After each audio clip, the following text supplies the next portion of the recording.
Good afternoon. All right, I think we're going to go ahead and get started. It's an honor for me as the Park and Recreation Director to be the first one to welcome all of you to the new Hunter Park Community Center. This is a great day for the City of Douglasville, for the Parks and Recreation Department, and for the Mayor and City Council. As you know, we had this planned on January the 11th. It didn't work out, but we're going to conclude it today. So I want to thank everybody for coming. This is a special day for me, for the City of Douglasville, and for the Parks and Recreation Department, as we said.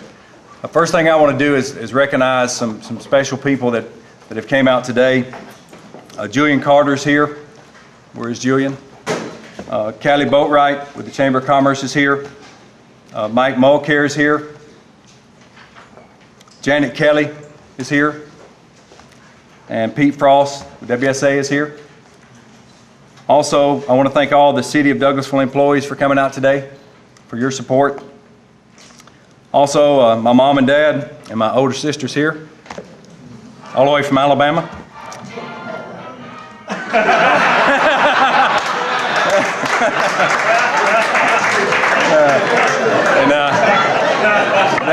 That wasn't the War Eagle fight song there, right?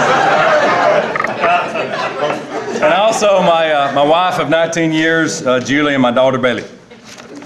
But this day is...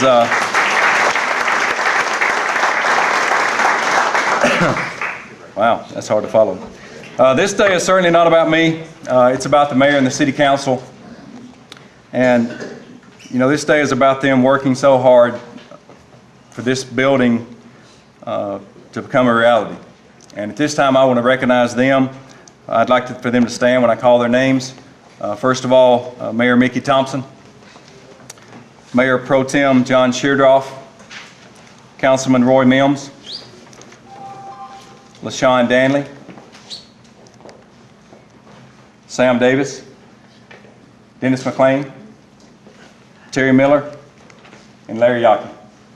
I want everybody to give them a hand.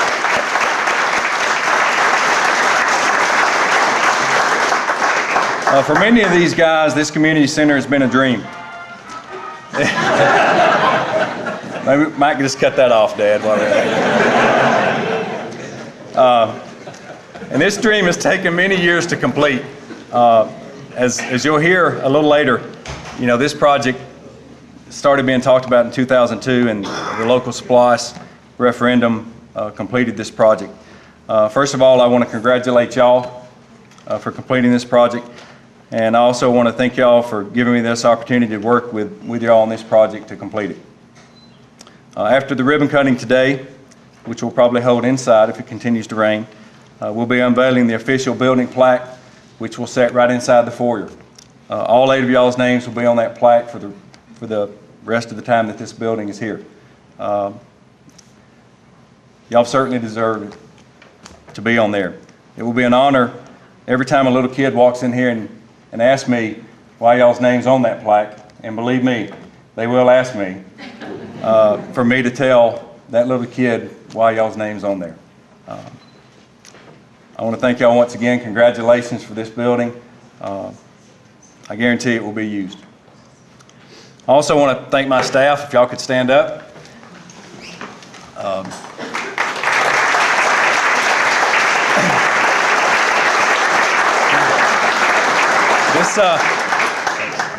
This has been a journey, and I remember my first day on the job in June. I had a construction meeting the next day at 8:30, and I've had many construction meetings since then. And as you know, when they tore down the Ike Owens building, we moved our offices over to the Alice Hawthorne Center over at Jesse Davis Park, and Charles is the center manager over there. And I don't even know if we asked him if we could come over there or not, but we did, and we stayed there for over a year. And I want to thank Charles and Joe McDonald for letting us come over there. My senior staff here at Hunter Park, Sheila Mason, Bobby Willingham, and Miko Bursich. I want to thank you guys, the maintenance staff, and all the part-time people. They say that I multitask a lot. And my wife is a psychologist, and she uses another term for that. And it's not as nice as that. But I want to thank y'all for putting up with me. And Bill Osborne, I want to thank you. Your middle name should be Patience. And I want to thank Jane. I put Jane under a lot of pressure last week when she showed up at Chris's ribbon cutting, and I told her that she had to be at mine. So I put a lot of pressure on you, and I apologize for doing that. I hope you felt well enough to come to this one today. And so.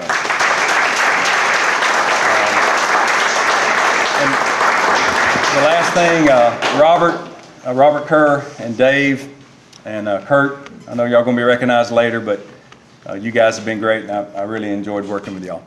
So at this time, I'd like to recognize Bill Osborne, City Manager.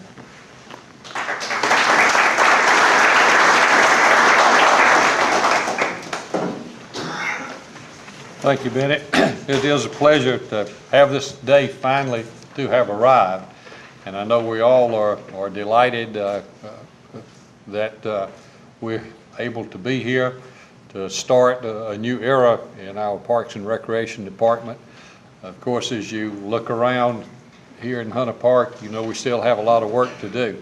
But thank you all for being here also. The site where we're located was acquired by the city of Douglasville a number of years ago using a grant that we received, a Land and Water Conservation Fund grant. And one of the things the city had to promise when we got this acreage basically between the lake and over to Gurley Road is that the land would have to stay as it was in perpetuity, that you couldn't come in and make improvements on the property. So when we felt like that this would be an ideal site for the community center, we had to go back to the federal government and the state government. It took about a year to get their approval for us to use that part of this site, which you now see has been developed to be our community center. But there are several people that I want to recognize this afternoon who have played an instrumental role in us having the nice facility we do. Breedlove Land Planning is our landscape architect, Robert Kerr. Robert, if you're here, I know you are. Robert, the city of Douglasville actually had hired Breedlove Land Planning to do some other work for us. And we liked what they did so much that we said, okay, we'd like for you to work on this project in Hunter Park with the renovation of Hunter Park. And so Robert's, actually when he started here, I think he was a single fella. And now we got him married off, and he's still coming out to work with us. But we appreciate all that you and your firm have done. I'm going to skip over one group and I'll come back in a minute, but the contractor for this building is Benning Construction. Kirk Matthews, we've seen a lot of over the last couple of years. And we also have today Ted Benning, who's here, and we appreciate Mr. Benning coming to join us. Benning Construction had submitted the successful low bid for this project, and I guess they liked working with us enough, or they were not so turned off by working with us, that they ended up giving us the best bid for the other work in the park. So not only have they virtually completed that task here on the community center, but they still have a lot of work to do if you look around on seeing the actual renovation reconstruction of Hunter Park. Lyman Davison Dooley, Dave McCauley, Brian Heinlein, are you here yet? Are you still? Well, I see you back in the back. And when I looked up, Dave, they've been battling traffic coming out from Atlanta, and we're delighted to have them with us. Actually, Lyman Davison Dooley had been selected by us shortly after the 2002 SPLOSH project funding became available. And we had a couple of scenarios that we did as to where we'd place this building, as well as some other facilities in the park. Had to make some changes in part because, you know, in Douglasville, we got a lot of rock that's underground. And we also, here in this particular part of town, there are a lot of underground springs.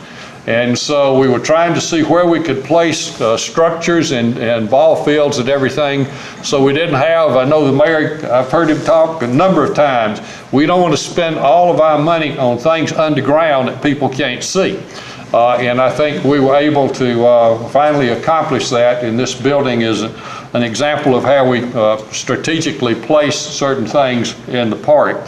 But all of these people have worked very hard on bringing us to the point we are now.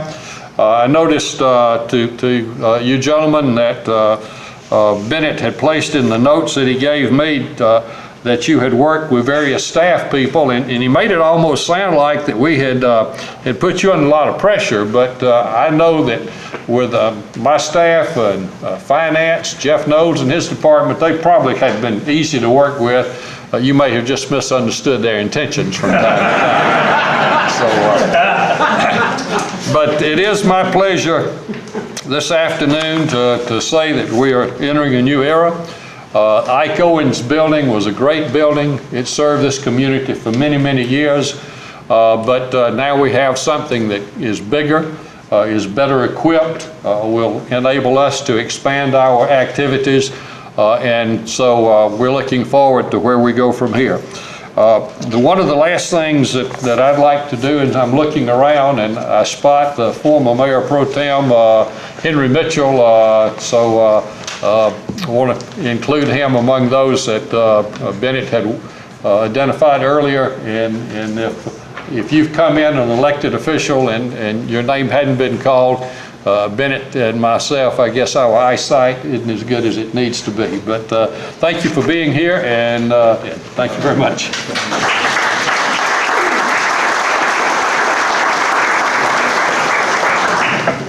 Henry, apologize. You kind of snuck in on me. All right, at this time, I would like to introduce the Parks and Recreation Committee Chair, Roy Mims.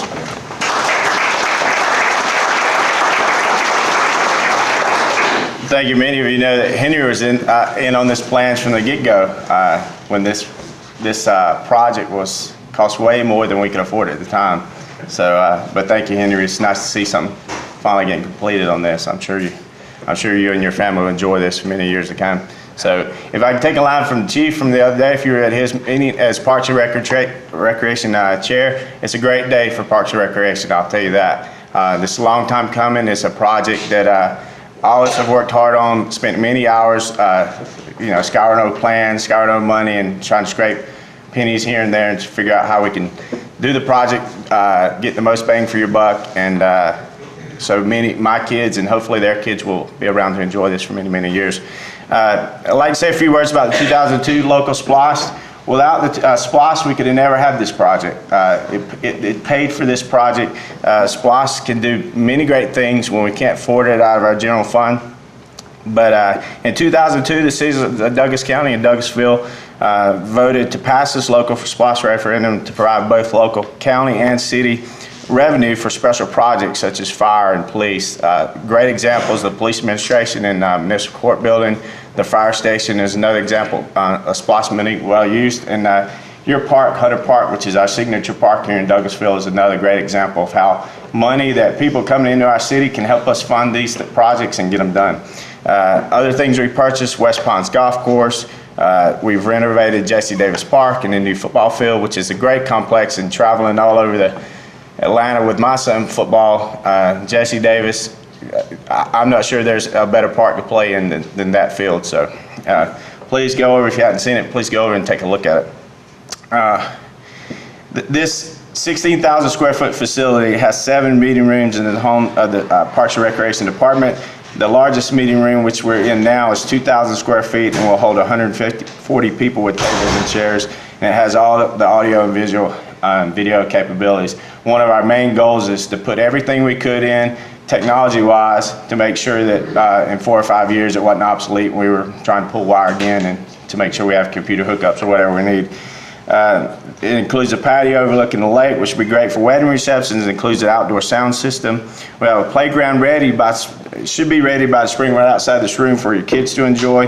And yes, the famous Hunter Park, according to Mr. McLean, will be ready sometime soon for us, and we'll see the terrain park right out here and pick up the kids every day. And there's a couple kids with season passes, if I'm not mistaken, Mr. Mayor, that hopefully they'll be able to enjoy that before they get to college. So the community center has other meeting rooms with all the capabilities. They'll hold 65 people. We have 2 classrooms that will hold 50 people at a time. We have an arts and crafts room. We have a dance studio equipped with ballet bars, mirrors, and a hardwood floor, which I'm not sure there's a facility like that around here that's a public facility anyway, so hopefully many people will get to enjoy that. My wife, who's a cheerleading coach, reminded me that we should have made the ceilings a little higher so they could do stunts for their cheerleading competition. I told her maybe next time, so.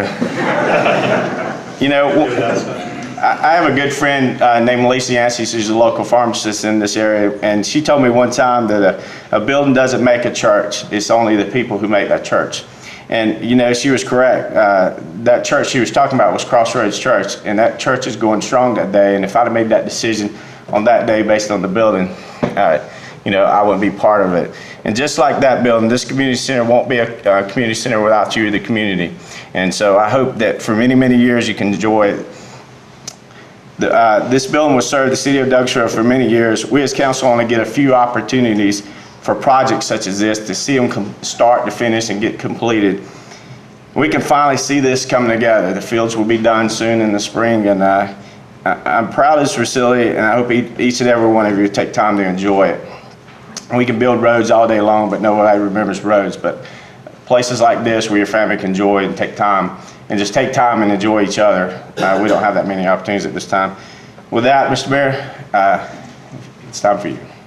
With that, Mr. Mayor, this is Mayor Mickey Thompson, and I'm proud to work with him for 8 years. I hate to see him go, but if we can have half the term he does, we'll all be doing well.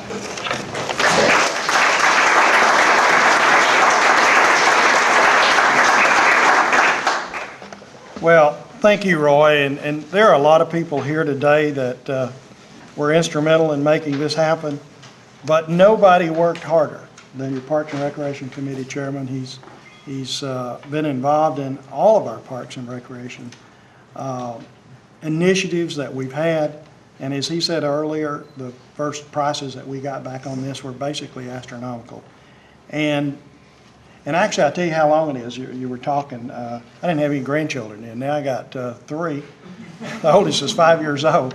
So I'll tell you a little story about their train in a little bit. But it has been a long road to get to this point. There are a lot of people that have worked extremely hard, some that are still on the city council, some like Henry that have moved on to different things, and without their help, we wouldn't be here today. But this ribbon cutting and grand opening that we're here today for is an occasion that I personally have looked forward to for many, many years.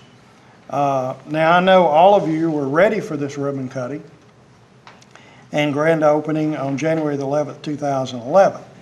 However, we all remember what happened on that day with the ice and the snow, which basically left our community, most of the roads and everything were impassable. So we did think that it was a wise decision to reschedule the event until today. Now the weather's a little bit better outside, but I can't say that we picked an ideal day for it. But we've all waited a long time on this building. And you know, a few more days for the ribbon cutting didn't matter at all. We're just glad that everyone is here to join us today in all of the festivities. I certainly consider that the 2 projects this week, this is the second project that we've opened. The first was the new police and public safety building that is down on Highway 92. See the chief here. And certainly I consider that this project and that project are among the major accomplishments that I've seen happen since I've been lucky enough to be your mayor. Recently, I was pleased to recommend Bennett Oliver to the City Council, my colleagues that are on the front row, to be the new director of the Parks and Recreation Department. And looking back, you can't say, it's hard to say you made good decisions, but I can tell you that that was one of the best decisions that I made in a recommendation to my colleagues on the city council, and I appreciate the great job that you're doing, Bennett. You're doing a phenomenal job. And I appreciate the work that all of the staff are doing that work for the Parks and Recreation Department. You know, they don't get a lot of thank you. You rent the building or you come to the building and enjoy it, and things you expect to be in order, and they are in order, but they don't happen automatically. It's because of these people that are sitting to my left, and we thank you for everything that y'all do each and every day to make these facilities available to all of us. At this time, I would like to give you a brief history of, and as well report on some of the initiatives that the City Council has, but give you a brief history about this park. In the late 50s, across the lake behind me, some citizens that were living in the community, wanted parks and recreation improvements, got together and they decided to build this park. They formed what are called work days. They had work days that they would come out, and each person was responsible for bringing their own tools, whatever they needed, to cut trees down, clear brush, and do whatever was necessary to get this park built. Now, as you look back, I've been told if you couldn't make it on your work day, you could hire somebody to come in and work on your work day. It cost you $5. That was a pretty good deal, I tell you. But I don't know how many times that happened, but apparently that was the agreement with this group of people. And after a lot of those work days, I don't know if they were paid for or a lot of people just actually participated, but we've got the park that we've used for many, many years. Now, in the early 60s, the citizens raised money to build what they named at that time was the community house. We know it as the old Ike Owens building. It was a one-story structure where barbecues and various civic events, garden clubs, and other social gatherings occurred. This building grew over the years, was actually expanded due to the support of the citizens and the civic groups that were in our community. Now, today we enter a new phase in the city's history and the city's Parks and Recreation Department. But just as they did back in the 60s, the citizens of this great community stepped forward once again to provide the funding that was necessary to construct this new community center that we're in today.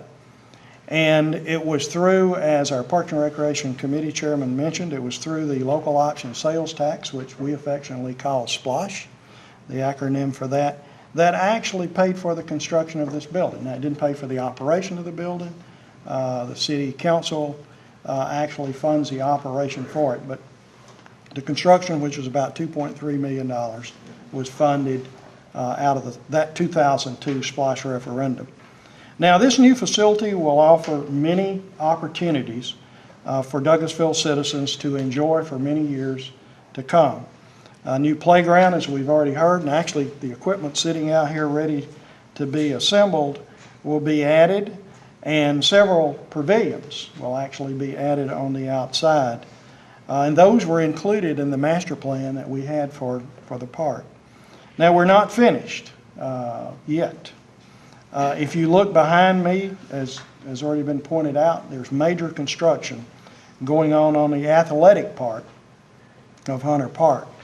The expected completion date on that, as we were talking with Benning earlier, they've had terrible weather on this building, on that park, and it continues. But they've really been doing a good job. During the snow, if you were out here, you saw some crews out here working. So the projected date to open the remainder of the park is August of 2011, and I asked the question, and they're committed to that, and they say they're going to deliver. Now, when completed, the city of Douglasville will have one of the most, in my opinion, one of the most impressive athletic complexes that a local government has throughout the state of Georgia. It will include 11 ball fields. One of those ball fields will actually be a special needs field Now, that is the only special needs baseball field in West Georgia, and it's one of only 11 that are available throughout the state of Georgia. And we're very proud of that, and we know that it will be used. There will be a 7 tennis court complex that, as we're standing here, is to my right up on the hill next to the Boys and Girls Club. And one of the things, if you've been to Hunter Park events, you realize how terrible it was to find a place to park and get out when you wanted to leave because you're always blocked in. Well, this new facility that's across the street will accommodate 650 vehicles in parking spots. All the ball fields will have new Musco lighting, which is the best lighting I've been told that you can put on. It will have several concession stands and new, modern, clean bathroom facilities, which is unusual in parks. And yes, as you've heard already, the train is coming back. The train's over in Alabama. As a matter of fact, it's been there. Well, I had hair when we carried it over there, but it's been there for a long time. And the chairman was talking about tickets. We thought the train would be back a couple of years ago before we even started this. And so I had a bright idea that I was going to give tickets to the children to come out and ride the train. Well, they still got those tickets, Mr. Chairman. And on that day when we do bring the train back, it's finished, by the way. We just don't have the track renovated because it was washed out during the flood. It washed the dam out. So at the time we open the park, we will have the train back, freshly painted. Thanks to Councilman McLean. Councilman McLean has made several trips over there, and he's personally taken interest in this, and we thank him for that. Now, Hunter Park will continue to be a wonderful place for the citizens, in my opinion, as I've said earlier, for many years, and will continue to be a safe facility for our children, an environment for all people of all ages to enjoy recreation opportunities. I want to join those who have already said it, but I thank you for being here today. I thank you for enduring the weather that was necessary to get here. And I hope that you will return and enjoy this park for many, many years. And actually, this community center and the park that you see across the street is the largest undertaking of Parks and Recreation opportunities in the city of Douglasville, both in the things that we're doing and in the money and the effort that's put into it. And I am so proud of my colleagues, Henry, who is here, for their efforts throughout the years, because it was kind of like riding a roller coaster to get to where we are. But thank you for coming, and thank you for being a part of this facility today.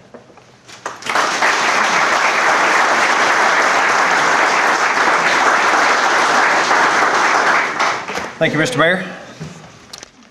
That's going to conclude our program. I was going to invite you, not only have we opened the community center, but we have opened up the area down to the pier. But I was going to invite you to go down there and check it out. But since it is raining, I'm not going to ask you to do that today.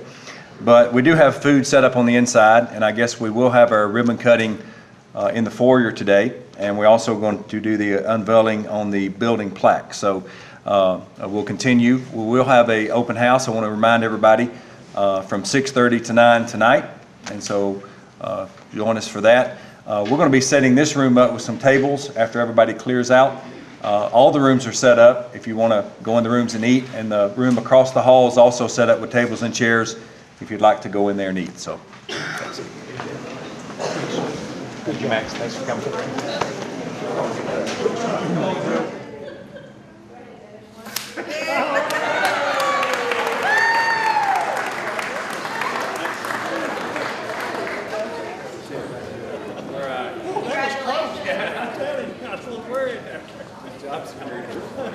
Here's the keys to the building.